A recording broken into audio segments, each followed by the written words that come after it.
Hey guys, it's Derek Z. This video is going to be about carpal tunnel and how to get pain relief from it. So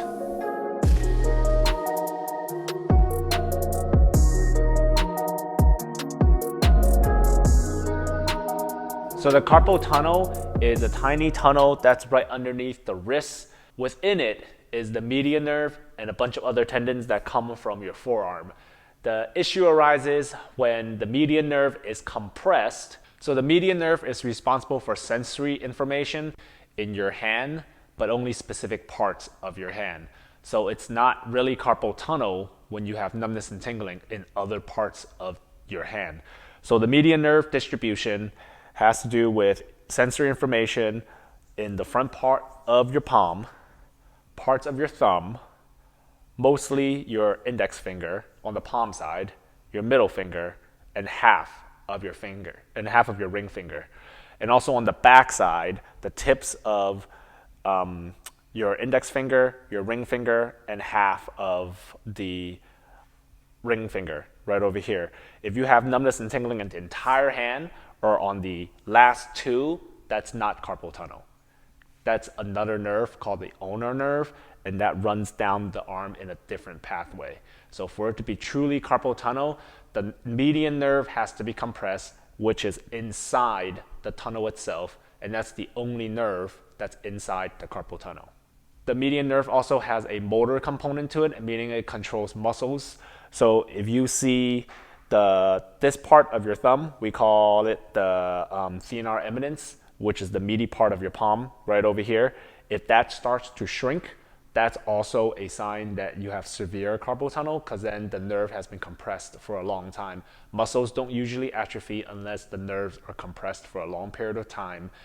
If that is the case, then the muscles aren't really innervated all that well. So as a result, our body tends to atrophy, meaning the muscles will shrink.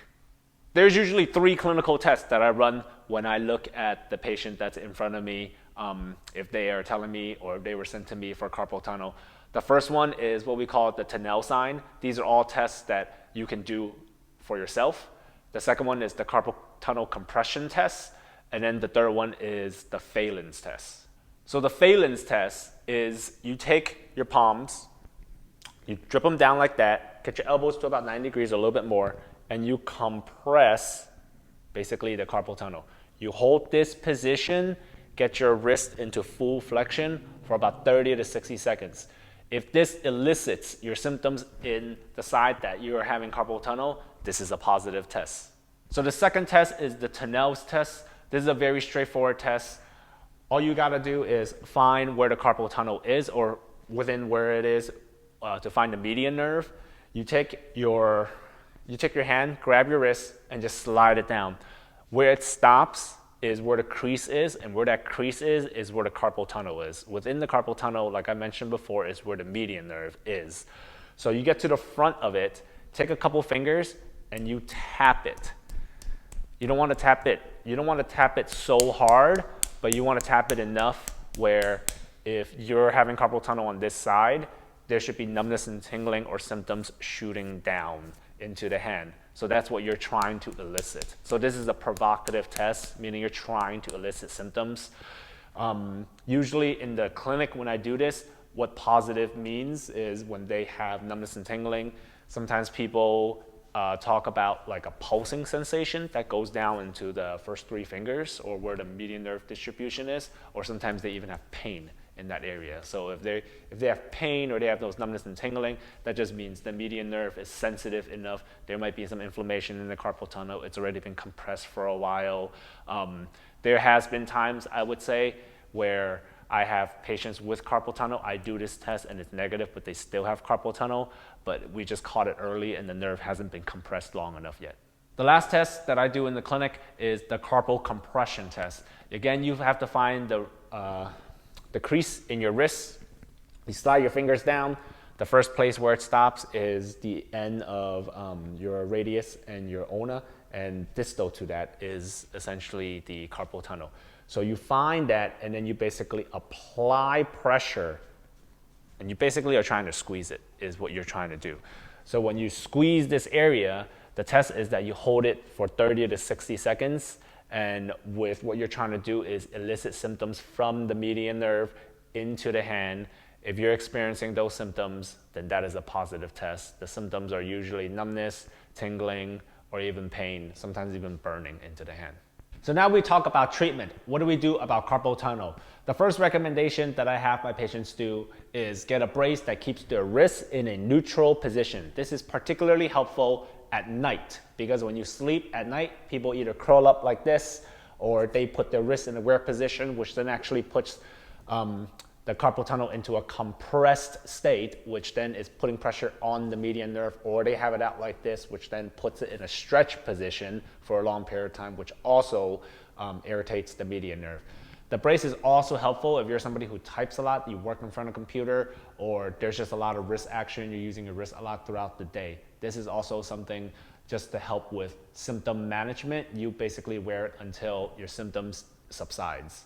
I'll put a couple recommendations in the description below so you guys can have multiple options for the brace. So I have a few exercises for you. These are just the first basic couple ones that I would usually prescribe to my patients who are coming to me with confirmed carpal tunnel. So these exercises are pretty straightforward. It's basically going through the motions of the wrists. So you keep the fingers relaxed. You don't need to make a fist. You don't need to extend them. Just keep them slack. You just take your wrist and you go into flexion. You go into extension, and you go into ulnar deviation, you go into radial deviation. These are all names of the motions on the wrists. So I basically have my patients go through a series of 10 for flexion and extension, radial deviation, and ulnar deviation. So about a series of 10, I have them do it a couple sets just to loosen up the wrists. So you just want to facilitate movement that's inside the carpal tunnel. This can help get swelling out, or you just want to facilitate sliding and gliding of the nerve itself in that area. The next thing I have them do is what I call a tendon glide, which then just helps facilitate movement within the carpal tunnel for all the tendons that are within it. So the exercise looks like this. So you take your hand, you start in this position, and you go into a tabletop position. From there, you come back and you go into a claw position. After the claw, you come back and you go into a false fist position with the thumb open like this. And then from there, you come back and then you go into a full fist position.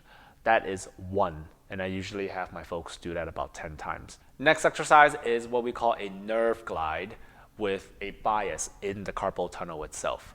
So nerves need 3 things to be healthy. It needs blood flow, it needs movement, and it needs space. This exercise gives them all 3 of them. So the exercise looks like this. You start with the hand out like this, and you tilt your head to the palm, but then you extend your palm away. And then you tilt your head away, and then you flex your palm. And then you basically repeat. This is what you're doing. So you want to make sure you're keeping the elbow straight when you're doing this, and your head moves with the wrist. So when your wrist is extended, your head's tilted towards the wrist.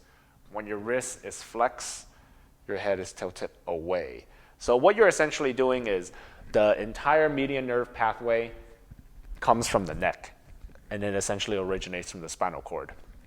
You want to put a slack in one position, but tighten it in another position.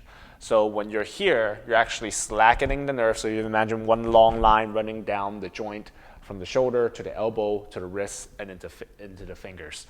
So if you put a slack here, but you put some tension here, you're essentially sliding and gliding it. And then you want to put a slack in the wrist and then put tension in the neck.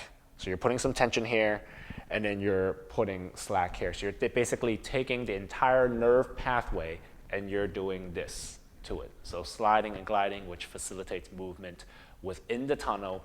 You're going to get movement throughout the entire nerve pathway, but the goal of it is to focus it on the carpal tunnel. That's why I have you moving the wrist back and forth.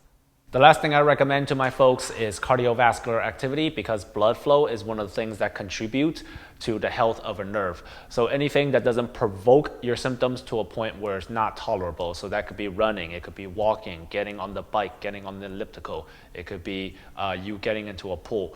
Anything that you do, as long as it doesn't elicit a ton of symptoms in the hand or pain, especially so much where it stops you from the activity.